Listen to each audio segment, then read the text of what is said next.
Nakatoktok kiti mitinat fakkaate yoo ammas jiraatu baattani yeroo biraa viidiyoo kana ni ilaaltan jedhee abdadha. Obboleeyyan keenya warri karaa kanaan karaa tiktaakii osoo hin taane karaa feesbuukii kanaan na jala jirtan na hordoftan feesbuukii kana fooloo tolchati. Asirratti meeshaa jirtan yaada tokko fi lubbuun jiraatu kenna asumarratti manna lubbuun jiraatu asirratti dubbanna lubbuun akka jirru jechuudha. Yeroo durii turinsa keessa bara as fuulan bayanii haasayuuni sodaa ta'e sanii maqaa biraatiin fuuluma odoo asin baane ergaalee tokko waan silaa qooda oromummaa bayaa turre akkuma namoonni kamuu gara miidiyaa dhufee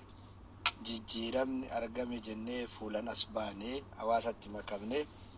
feesbuukii kana ka duraan namni hedduu irratti nu laalullee dhiifne feesbuukii biraatiin fuula fi feesbuukii biraatiin as baane hawaasa keenyatti makamne sheer godhame hawaasa keenyatti makamne waan dandeenye akkuma namoonni kamuu yaadatu godhaa turre achirrallee deemnee nafne gara gabaa maraattota jedhamu kana gara tiktaakii dhufne tiktaak irratti illee girrigirrii garagaraati fi waan hedduu namni ittiin yaadatus toltus taanaan baddus taanaan waa hedduu achirrattis godhuun keenan yaadatama. Alakulaalin diina hedduu horannee waan tureef sababa diinni baay'atuun tiktaakiin kenna ol guddatee ji'a waan hin eeyneef ni banamaa ni gubamaa baay'ee deemuu hin dandeenya. Diinonni kenna gar malee maqaballeessiin amantii da'oo godhatuun yoo fedhan amantii da'oo godhatanii waan nu goonu waan isaan barbaadan munaafiqtoonni jaahiltoonni tokko maraattonni gabaa tiktookii yookaan maraattonni fuula miidiyaa hawaasaa kanneenii akka ufii fedhan si dalaysiisuu barbaadan yoo fedhan salaatii siin jedhan yoo fedhan dhiisi siin jedhan ufii si ajajuu barbaadan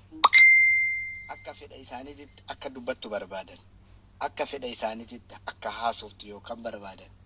nuti immoo akka isin barbaadan osoo hin taane akka nuti barbaannetu ta'a waan barbaanne goona akka barbaannetti dubbanna yaada jedhu amantii akkasii waan qabnu akka feenetti dubbatuu fi akka feenetti haasa'u waan feene maxxansu waan feene dhiisu baay'ee ulfaataa ta'e. Waggaa tokko olii fi gara tiktaakii tira turre sanirratti gaa maqaballeessii fi gochoota garagaraatu raawwatamaa ture. Aga sadarkaa haleellaan haa du'uu haa hidhamu garee maqaa amantiitiin sochootu tunniin gama fuula miidiyaa kanattu maa dhufne ifa baanee akkuma duraa san uf dhoysinee waan tokko osoo dalayne yaada jedhullee nutti uumame gaayaa ga'uura jechuudha. Maaliifi sababa girrisaan hubannaa malee beekumsa malee ilmi malee aqli malee asirra ukkee kaasu jechuudha asirra dachii balleessu. Kanaaf waan ta'eef yeroodhaaf miidiyaa tiktookii ganama banamu torbee dheebu ni gubanii sanuu bira taranii gandaan wal ijaaranii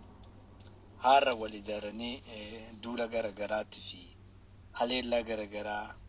dhiibbaa garagaraa narratti raawwataa jiranii yoo kana jedhu goo'ichaaf dhufte naan hin jedhina. Wanni sababni viidiyoo asirratti waraabuu fi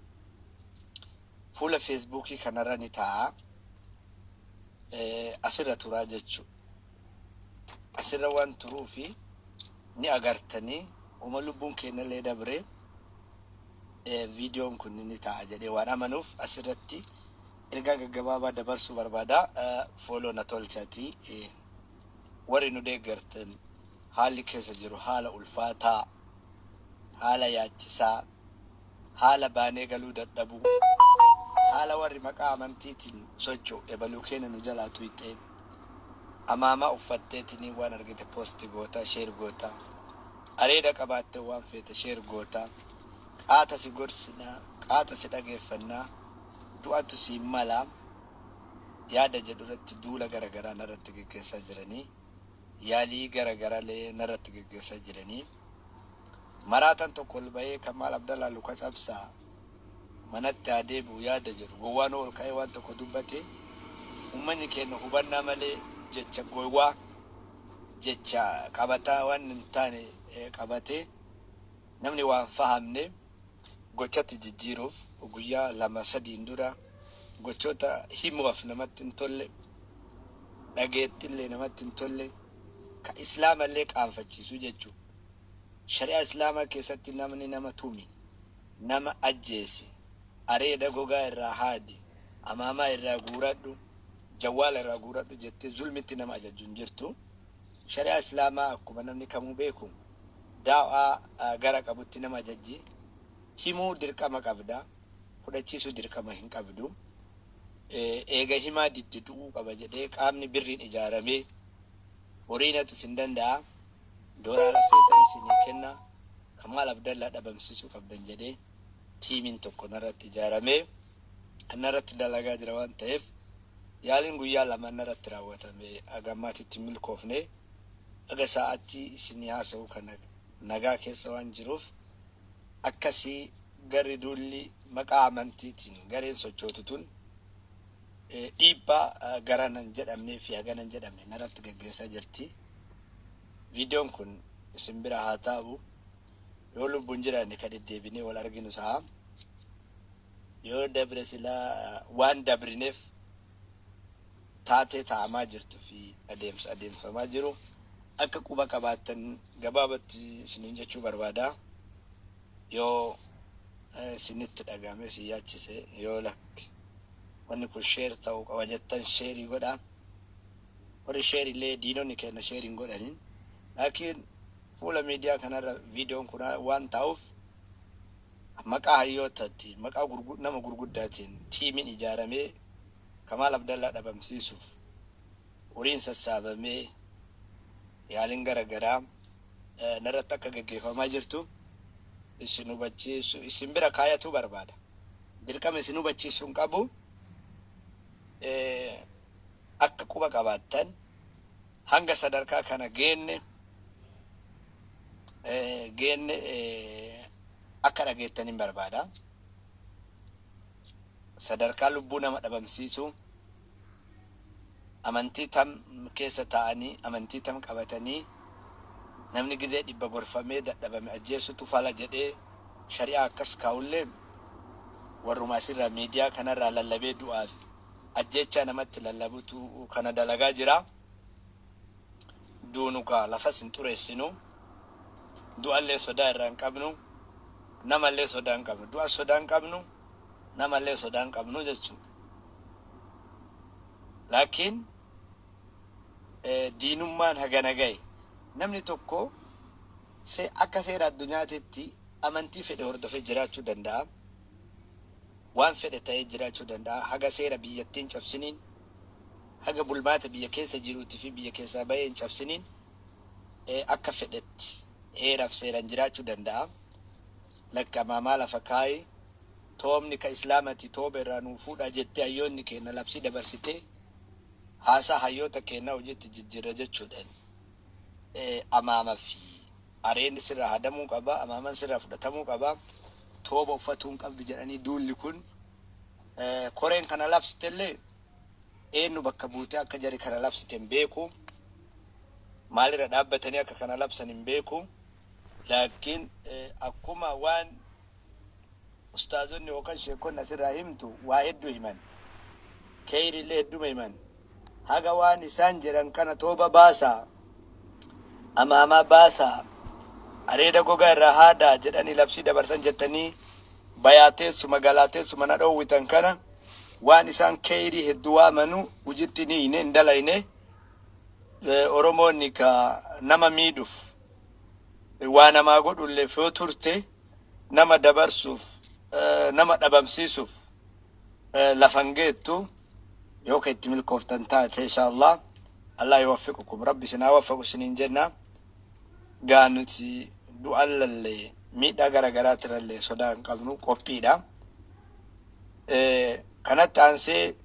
warri jiraattonni makka jiraattan maqaa haaratitti hundooftanii namni akkasii nu dhufuun qabu kamaali nutti fiduun qabdanii jettanii warri haaraa warri lafa dhiitta namoonni tokko tokko jirtan ani biyya kana gibira gabbaree eeraaf seeradha guuttadhee jiraachuu kiyya hin dagatina kammoo mana nyaataa mana shiroo achitti banatte yoo Oromoon natti hin dhufin ebalu natti hin dhufin gandi ebalu natti hin dhufin ebalu namni jedhamu natti hin dhufin wajjatti wanni mana shiroo bantuuf hin jiru jechuudha eega mana nyaataa banatte diimalleen gurraachillee beekallee wallaalallee namni birrii ufiitiin dhufee mana keetii nyaatuu danda'uu qaba jechuudha biyya an keessa jiraadhu tun biyya mootummaa qabdu jettee akka beeytu si hubachiisa kuni warra haaraa Shaara Mansuur tiffi dubbachuun barbaada warri maqaa haaratiin ebaluun itti hin dhufin ebalumaa fiddan ebalumaa akkas ta'an nuti tajaajila lammiin tokko biyya natti argatu qabna dhiibbaa akkasiisanii dooraala si erginaa birrii si erginaa akkas godhaa jedhee ka biyya alaa taa'ee an shiftaa miti an nama siyaasatiif nama siyaasatuun dhabamsiisan ani hawaasa tokko nama seera feera guuteen abo ebalu akkana jedhen shee ebalu akkana jedhen kamaalin akkas godhaa jedhan jettee olii gadi fiideen jireenya keetirratti ibidda barbaree facaasin jireenya keetirratti hawaasa irratti rakkoon uumin ajaja diinaa tokko shee ebalu tokko fudhattee shee ebalu akkana jedhan jettee hawaasa nagayaan bahee galee dalagatu kanan miidhin dhaamsi han qabu jara sararee kinkabal waa goona ebalu akkana jedhe shee ebalu akkana jedhanii birrii nuti fandii isinii erga jedhanii jettanii warri lafa dhiittan dhaabbadha jarri sun birrii isinii erguu danda'an itti gaafatamummaa jalaan baatan yoo birrilee isinii ergan gaafa isin harka seeraa geettan dhufanii nutu badii kanatti ajaje nutu birrii kana ergeef jechuu waan hin dandeenyeef ufuma duratti laalla waan dhufu sheer naa godha waliin nagaa salaamu alaykum warahmatullahi wabarakatuh galatooma